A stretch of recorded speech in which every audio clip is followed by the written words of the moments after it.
all for joining me for our roundtable on civic engagement and democracy. My name is Laura Lee Godfrey. I'm 19 years old from Portsmouth, New Hampshire. I'm currently a freshman at Wellesley College.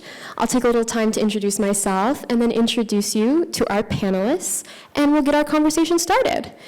I've had the privilege of working and founding with the nonprofit Seacoast Students for Sustainability. I then became involved with New Hampshire's Energy Education Project, and then had the privilege of working at Clean Energy New Hampshire last summer. And throughout that experience, I became very involved in the policy space, whether that's testifying on bills or writing them myself.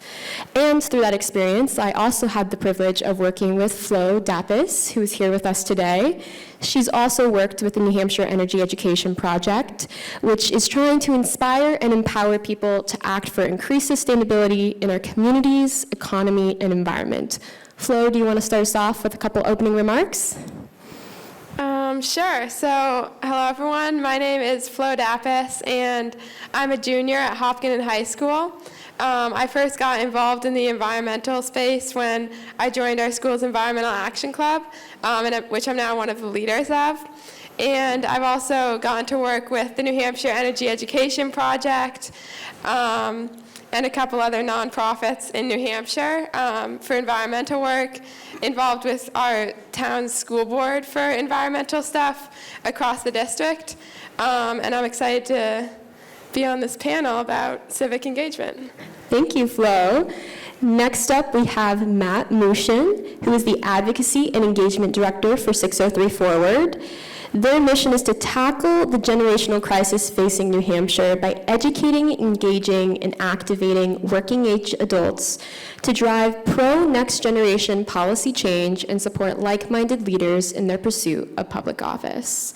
Whether it's testifying at hearings, engaging with local elected officials, knocking doors for a young leader, or recruiting the next generation to public office, 603 Future is building a future for our generation to thrive. Matt, do you want to say a couple words? Yeah, sure. Thanks. I can't see any of you, but thank you all so much for being here. My name is Matt Mushian. I use he, him pronouns. I'm the Advocacy and Engagement Director with 603 Forward, and I'm based in Claremont, New Hampshire.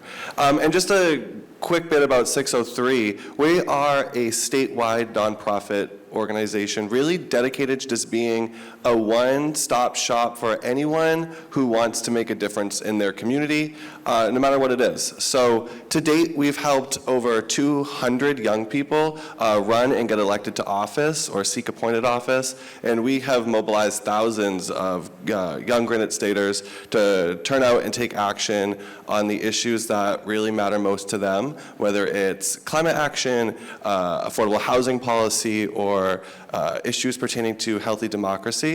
And super excited to be here and talk with you all about civic engagement today. Thanks. All right, and finally, we have Reverend Lennox Yearwood, who is the president and CEO of the Hip Hop Caucus. The goal of the Hip Hop Caucus is to build a powerful and sustainable organization for the culture's role in the civic process and empowerment of communities impacted first and worst by injustice.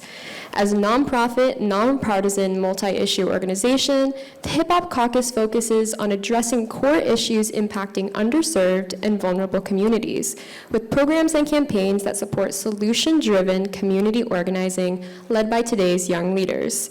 Through a collaborative network, Hip Hop Caucus holds elected officials accountable, shapes policy, and builds more diverse and powerful movements to ignite positive change.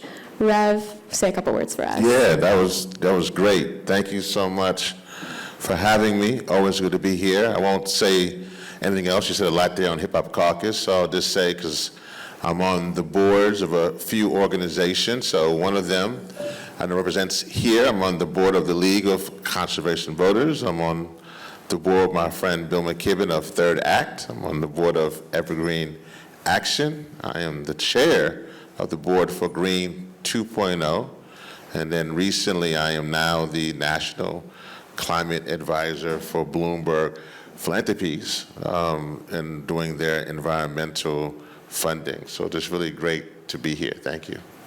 Awesome. So I'm going to start us off with you, Rev. So as it stands, our democratic institutions have not resolved the issue of the climate crisis. So would you say that this is a problem of democracy or another problem altogether?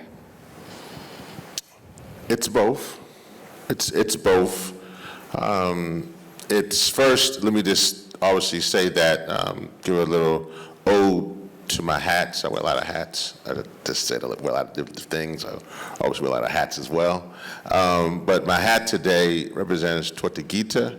Tortuguita was a forest defender, a queer, beautiful human being who was trying to stop Cop City in Atlanta, Georgia. They are tearing down the Willeney Forest right next to Barack Obama Elementary School, and they want to tear the forest down to build a militarized police training facility.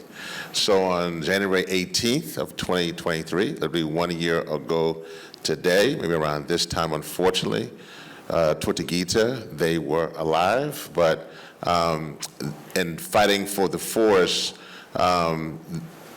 and doing nonviolent protests, they were shot 57 times and killed this time last year. So I just want to lift up. And Tortuguita became officially our first climate activist who was killed in America. Obviously, we have Berta Caceres and many others around the globe who was killed here in America. I bring that up because Atlanta City Council, predominantly Democrat, the mayor's Democrat.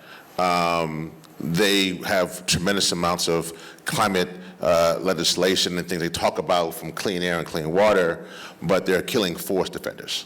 So on one hand, you can say you have democracy, you have those who are in charge, who are doing things, fighting for the planet, but on the other hand, you have what the problem is, that there isn't enough dealing with the laws of nature, dealing with the reality of the climate crisis that we're in, dealing with the fact that not only just black and brown and indigenous, but all of us, white people, all kind of people, are dealing with the climate crisis. And so I think that the reality is that, yes, democracy is something that should be utilized to solve the climate crisis, but unfortunately, the fossil fuel industry in particular uses democracy to pay off politicians, pay off judges, even pay off, even climate activists in some cases, unfortunately, to be very moderate and low-key. And what we see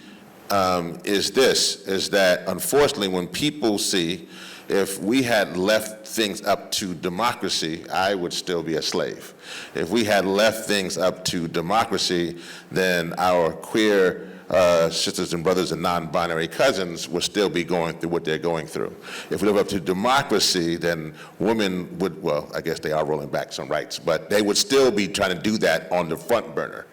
That is why democracy is not enough. And then the moral vigor of fighting for humanity, fighting for the next generation, putting even your life on the line in this moment is what sometimes has to be done equal to democracy.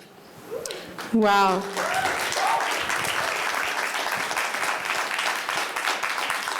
I think you make some really amazing points about how democracy can be both a force for good, but it can be abused.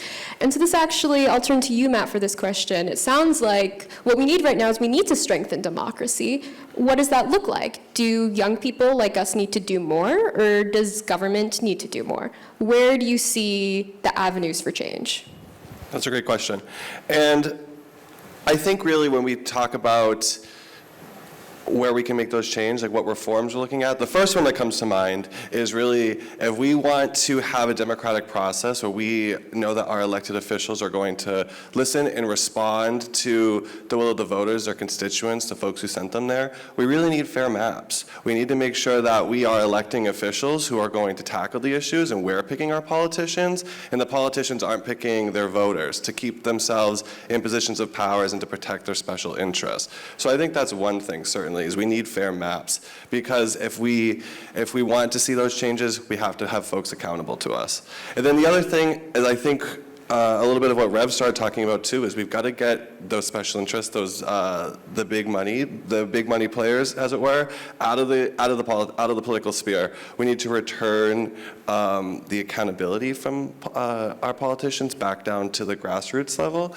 And I think too, when we're thinking about how to do that, one thing we got to remember is that democracy, participation, it's a muscle. We gotta use it. So it's not just every 4 years or every 2 years showing up to vote. You've got to make sure that if you have your electeds and they're doing an in-district meeting, go talk to them, ask them questions. I know I heard folks earlier talking about having folks' phone numbers saved in your phone so you could call your electeds. If you live in New Hampshire, your state representatives, you can find their house phone and cell phone number on the internet. It's not very hard. And then also, you've got to find organizations, I think, that you align with, that you support and believe in, and when they're sending you those emails or those texts, and it's like, oh gosh, I got another one of those things I got to respond to, you got to actually do it. Oftentimes it only takes a couple minutes to reach out and to share your voice or to share your experience. But I got to promise you, I have friends, I know folks who work for those elected officials, and it does matter. They're looking at that, they're receiving it. And then I think, through that accountability process, the more of us that start to do that, they'll hear those messages, they'll internalize it, and we can eventually see the tide start to change. So my answer is, I think there's things we can, as voters, do. We can, like I said, show up, we can become involved, but I also think there's things that the government and our politicians can do, like getting behind fair maps, ending gerrymandering. Mm-hmm. So, great question. Awesome. Thank you, Matt. So Flo, as an extension of that question, when you first got into climate organizing, what was your reaction when you learned that so much of it involved working and lobbying government for change?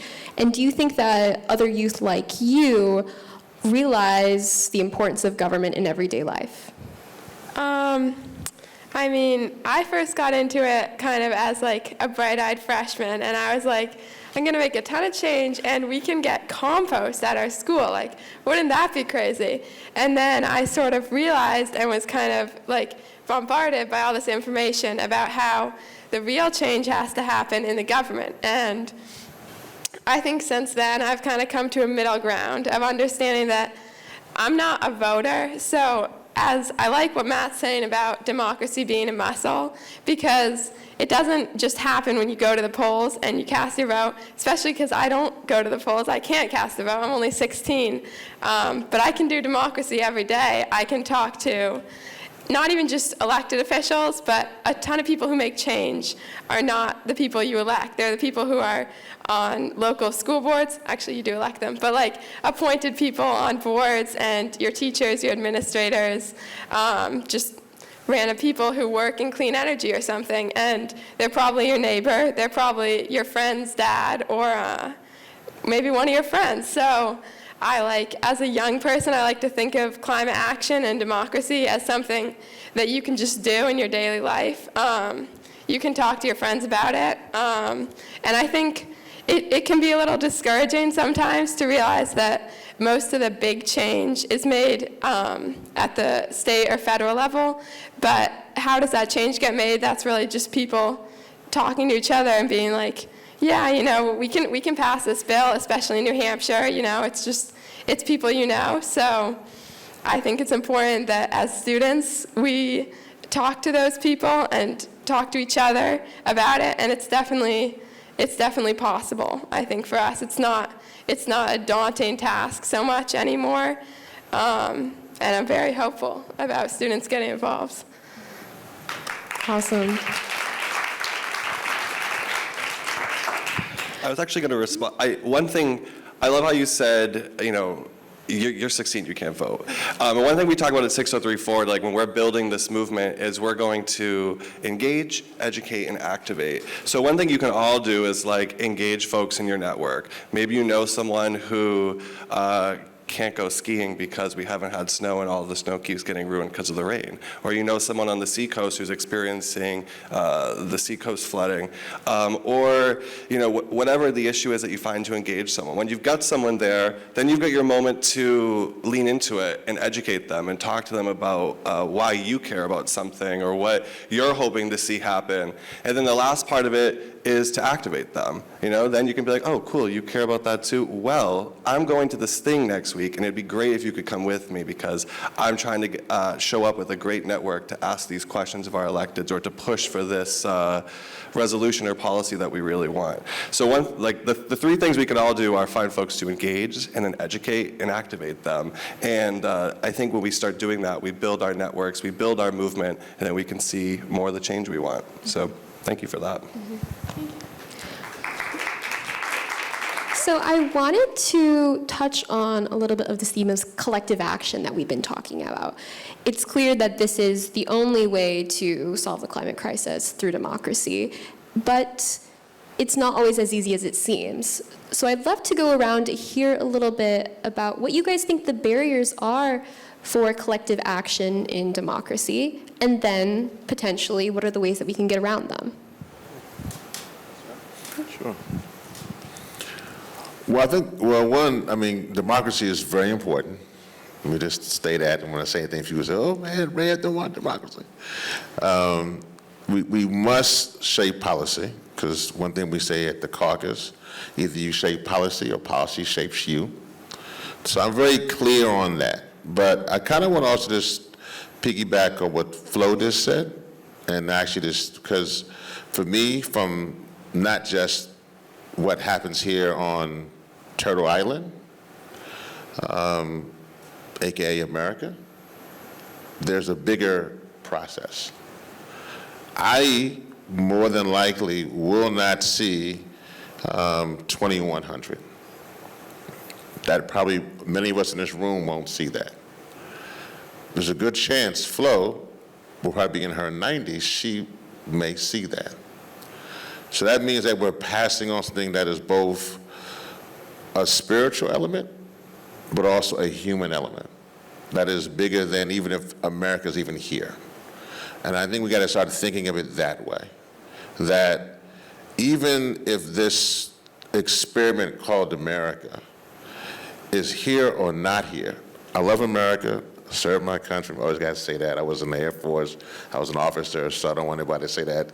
And I don't need you to come tell me thank you for your service. I just thank you, whatever. I'm just saying that from this standpoint that this is an experiment that we're still in, that we try to pull together.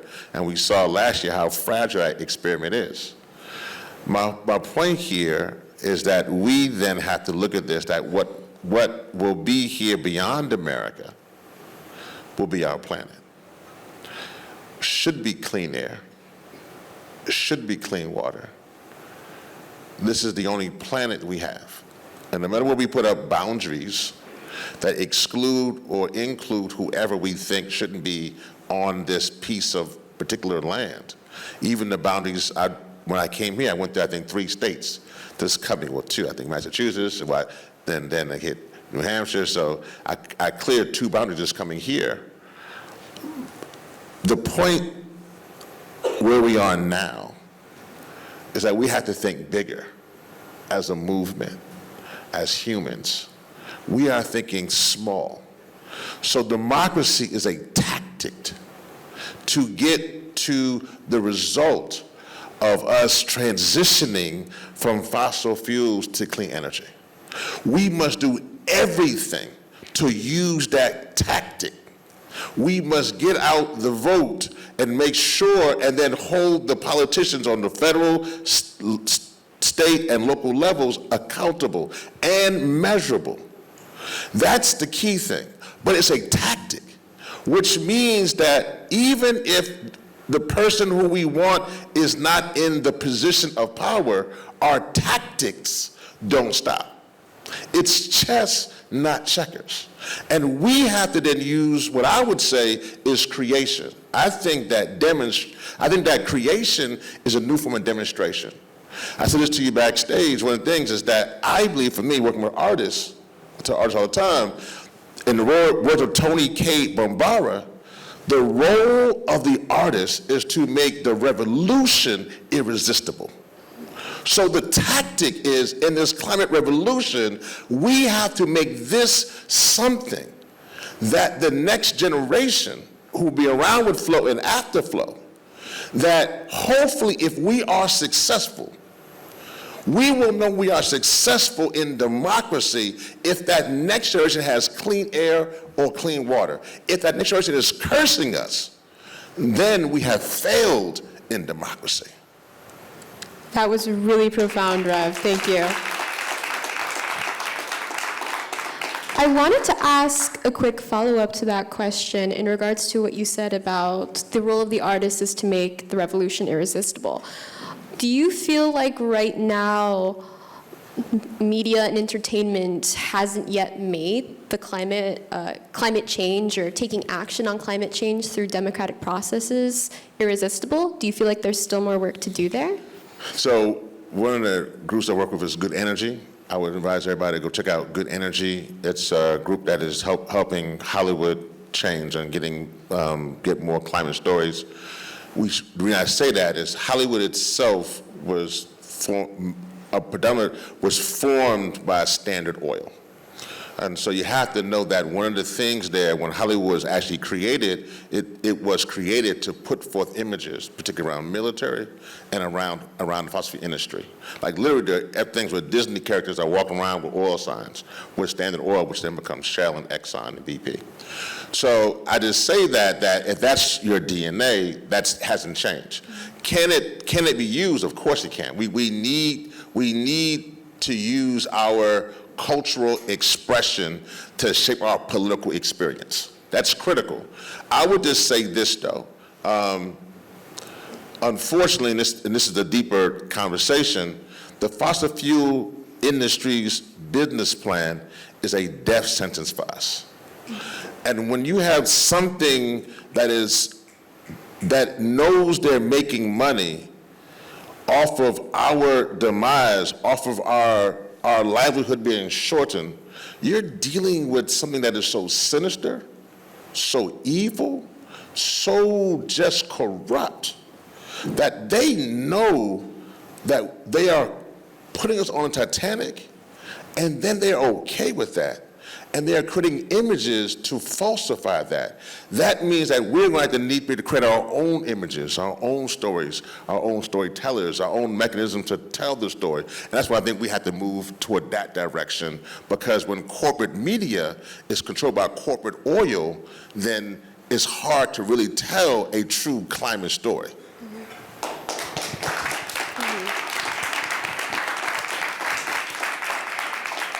I think this is where we really get to see the breadth and depth of the background of our panelists, because you bring this really unique experience based in art, where we can see that creation is an expression of democracy in a form of free speech, and that's something that can inspire others to take action.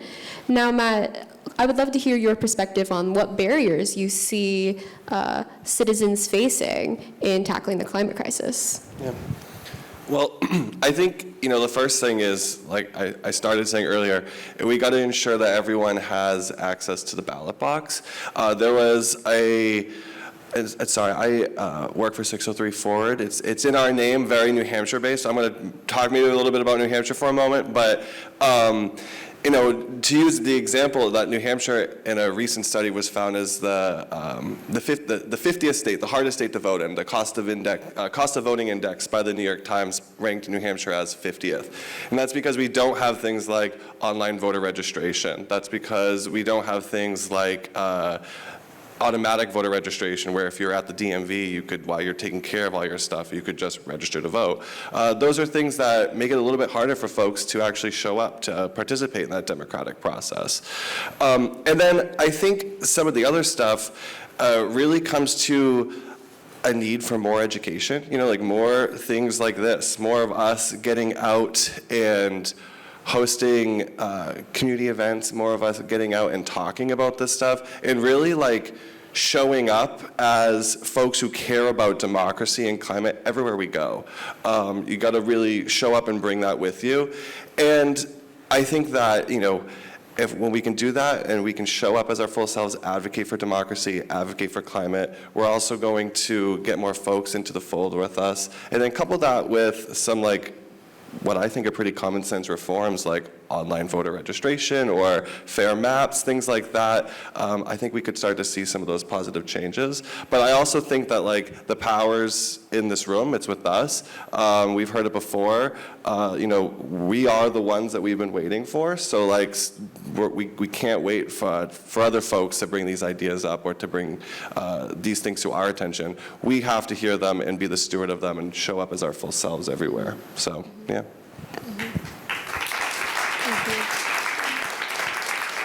And so, Flo, I'll ask you the same question. Why isn't every New Hampshire youth, turning up at the polls to vote for climate action? What do you see as a barrier right now? Well, I speak from a non-voting perspective, obviously a high school perspective, and I think there's a lot of barriers for high schoolers to get involved in these type of things. I wish my whole environmental action club could have been here today, but at this exact time, most of my friends are taking their midterm exams right now, so they can't be here. And I think that's kind of a problem. A lot of these meetings where things happen and organizational events happen during the school day when we can't attend. And those are important places for our voices to be heard. I end up missing a lot of school to go to stuff like this, which is fun, but also a lot of kids are not able to do that, or they wouldn't just think of it or just get the opportunity to do it because they don't have NEEP in their corner emailing them with every opportunity. Shout out to NEEP. But I think it's great when there's educational opportunities for kids. Maybe even putting hearings after school so kids can go to them, or having organizations like NEEP coming into schools, Hubbard Brook or something, getting involved so that kids can learn that there are these opportunities to get involved in the environmental space and the policy space, because I think kids are very climate focused. Obviously, we're all here today, and kids care about that stuff. It's just that often we don't know about it, or it's hard for us to access it, and we can't vote. So all we can do is just come to these type of things and get involved. But I think there's still a lot more opportunities for that to happen in New Hampshire. Thank you, Flo. So, Matt, I want to go back to something that you said about how everyone should bring climate action with them. And I'm really drawn to this idea of being like a climate ambassador, for instance, because I think something that Flo mentioned is sometimes there's a lack of education that prevents people from taking action. And in fact, I think there's been some really prominent research done about how the reason that a lot of people are engaged or a lot of legislators don't behave in their constituents' interest is because they know that their constituents don't know who they are or don't know what they're voting for. So what do you think is a toolkit that you could give a young person to try and make change in their community? Well, that was a great question. You kind of set me up because at 603 Forward, we have an advocacy tool, what we call our advocacy toolkit, which walks you through a whole host of different ways that you can use your voice to be an advocate. So if you're thinking about sending up an email, setting up a meeting or sending an email, we've got scripts, we've got templates, we've got all that stuff. And I think what you got to do is find the organization that speaks to you, whether it's the 603 Forward, the LCV, NEEP, and if you don't see something there, talk to them. If there's a person who does a job like mine similar, I'm sure they're eager to hear from you, especially young people who are asking for more ways to get involved and to speak directly to their lawmakers. But everyone in here, no matter what state you live in, follow us at 603 Forward on all the social, and we actually literally have an advocacy toolkit, and it's a great resource for all of your advocacy needs. So what a great question, truly. Well, I'm glad I could help you out there. Rev, I wanted to hand it off to you because Flo, Matt, and myself speak a little bit more from a local state-based perspective. And so I'd love to hear a little bit more about how you think democracy can be channeled to transfer local change into national change. Yeah, and so I know I see my guy here with the little sign here flashing time. So let me say this on a national front. One of the things nationally I think is important is around stopping LNG. So hopefully, I know on February 6th, 7th, 8th, we're asking people to come to Washington, D.C. to stop the continuation of LNG. So if you go to stoplng.org, you can find that there. But let me say this then in my closing remarks as we close out. I mentioned Tortuguita, that anniversary, but there's another anniversary, and that anniversary is February 4th coming up here, and that was the train derailment in regards to East Palestine, Ohio. And I bring that up because I went out to East Palestine, Ohio. That was when vinyl chloride, which is a petrochemical, derailed and had to blow it up. And let me just, I'll say before I say my last part, you should be disqualified to run for office if you're a climate denier, right? You shouldn't be allowed to run for office. That's literally somebody denying humanity. So that you shouldn't be allowed. If you're denying humanity and our right to live, you shouldn't be allowed. So I say that with this then. I then say to then the current president, because I want them to be better, that it is something wrong that the President Biden did not go in a whole year, nor did Vice President Harris go to East Palestine, Ohio. And there's a problem with that because I'm not here to fight for clean air and clean water for Democrats. I'm not here to fight for clean air and clean water for Republicans. I'm here to fight for clean air and clean water for humans. And so I don't care if you're white and in East Palestine, you are now dealing with an environmental justice concern. And the fact that this climate movement continues to be a quote-unquote progressive, siloed, segregated climate movement that wants to put people into silos and then say, well, if you're white or you're Republican, you're not part of this movement, that's outrageous. I was never hugged by so many white Republicans when I went to East Palestine who were just happy to see a human being fighting for them for environmental justice. So what I'm saying here to this president, the current president, I am hopeful that they understand that we are in a climate crisis. I hope, particularly, I like the fact that you are older. Older means you should realize you don't have that much more time. You should not give a damn then about what people are thinking. You should do everything you can to fight for real climate legislation. We need New Hampshire not to just live free or die. We need the whole state to be fossil free and live. That's where we gotta go.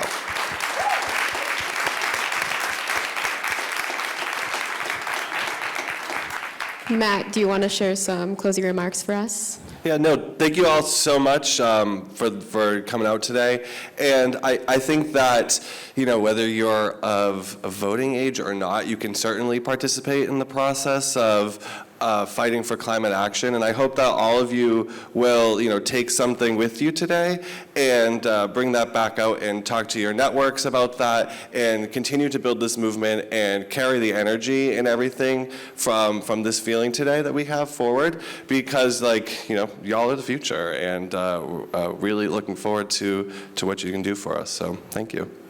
Thank you, Matt. And Flo, why don't you round us out? Thank you, Laura Lee. Thanks for having me on this panel.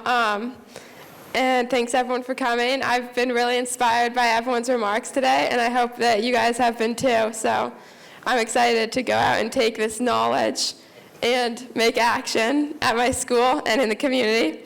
And I hope everyone will do the same. Thank you.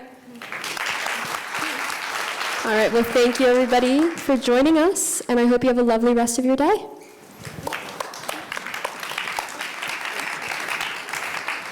Hello, everyone. I am Rob Werner. I am the state director here in New Hampshire for the League of Conservation Voters. And I want to, first of all, thank you all for coming and joining us here today. Give yourself a round of applause. I want to thank our partners, Harvard Brook Research Foundation and the Irving Institute. I also want to thank all of our speakers, all of our students for sharing their perspectives and their passion for this issue. You know, we're sitting here in a building that has gone through a lot of transition, and it's something that we have to do. As President Lincoln said, we have to think anew. We have to constantly renew ourselves, and that is certainly part of what democracy is about and civic engagement is about. But this building, interestingly, it is a wonderful theater now. It used to be a movie theater, but before that it was a bakery, and it was an industrial bakery. This building produced most of the hardtack that the Union troops used in the Civil War. So it has that history. It had a transition. And that is symbolic in the way that we all have to fight for this transition to a clean energy economy, a more just economy, an economy that's going to employ people, provide economic opportunity for communities and people and jobs, and that's what we're about. So I want to again thank you for being here today. I hope you were inspired. We need to go out and work to vote. We have an election coming up on Tuesday, I think, and we will certainly set a tone for what happens the rest of the way in this national context in which we find ourselves. But thank you again for being with us today. We do have food and lunch for you, so please stick around, and thank you again for being here.